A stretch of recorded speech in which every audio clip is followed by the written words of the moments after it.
আমরা প্রথমে চলে আসলাম বুর্জ খলিফা ছাদের উপর। চলুন কিভাবে আমরা বুর্জ খলিফা ছাদটা বানাই তা দেখান যাক। প্রথমে আফ্রিকার সাগর থেকে একটা হাতির দাঁত কাটা শুরু করলাম। তারপর দুইটা দাঁত বের করার সময় দেখতে পেলাম যে সাদিয়ার বড় বড় দাঁত দুইটা হাতির দাঁতের সাথে বেজে আছে। তারপরে সাদিয়ার দুইটা দাঁত উদ্ধার করার জন্য চিনচানচুন একটা চায়না থেকে অর্ডার করলাম। সে এসে বলতেছে যে একটা মিসাইল লাগবে, কিন্তু আমাদের বাংলাদেশে কোনো মিসাইল নেই। তারপরে আমরা কিনজমে থেকে একটা মিসাইল এনে সাদিয়ার বড় বড় দাঁতের উপর মেরে দিলাম। তারপর আফ্রিকার সাগর থেকে হাতির দাঁতটি উদ্ধার করতে পারলাম।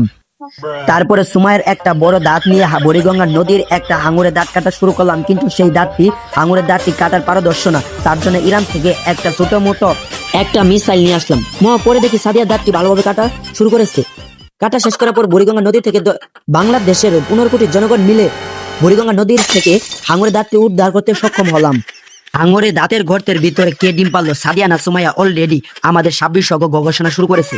এই গর্ত দুইটা কার হতে পারে, সাদিয়া না সুমাইয়ার? আপনারা কমেন্টে এসে বলে যাবেন। তারপরে আমরা চলে যাচ্ছি হেলিকপ্টার মিলনে হেলিকপ্টার দিয়ে আফ্রিকার জঙ্গলে বুড়িগঙ্গা নদীর ওই পারে আরেকটি হাঙুরের দাঁত কাটতে। একে একটা হাঙুরের দাঁত 500 থেকে 600 টনেরও বেশি হতে পারে, এই কথা জানালেন আমাদের সুয়েল কাকা।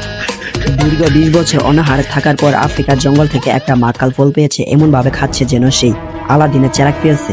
আমিও এমন ভাবে খাইতাছি যে যেন হাঙুরে গোস্ত খাইতাছি, এমন টেস্টি লাগতেছে রে ভাই। আমার এই মামা আইবিএ মেট্রিক ফেল করে সায়েন্টিস্ট সুমাইয়ার গর্ত থেকে একটা সাপ বের করে এনে তাকে রিসার্চ করতেছে। সুমাইয়ার গর্তের ভিতরে বিষাক্ত অজগর সাপটি কেমনে ঢুকলো মামা সায়েন্টিস্ট আজও প্রমাণ করতে পারেনি।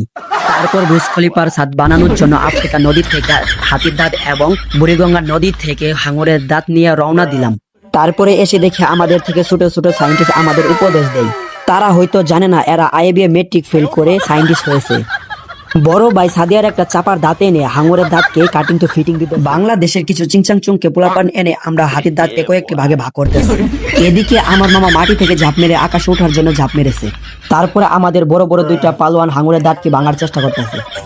দীর্ঘ 300 বছর পরিশ্রম করার পর বুর্জ খলিফার মাত্র 4টি খুঁটি দিতে পেরেছি।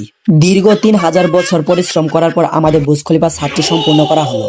এদিকে আমরা 2 বারবার বাংলাদেশ থেকে পালিয়ে পাকিস্তান চলে এসেছি, তার জন্য আমরা বুর্জ খলিফার ছাদের উপর বসতে পারলাম না। এই ছিল আমাদের 3000 বছরের কাহিনী। সবাই ভালো থাকবেন, খোদা হাফেজ।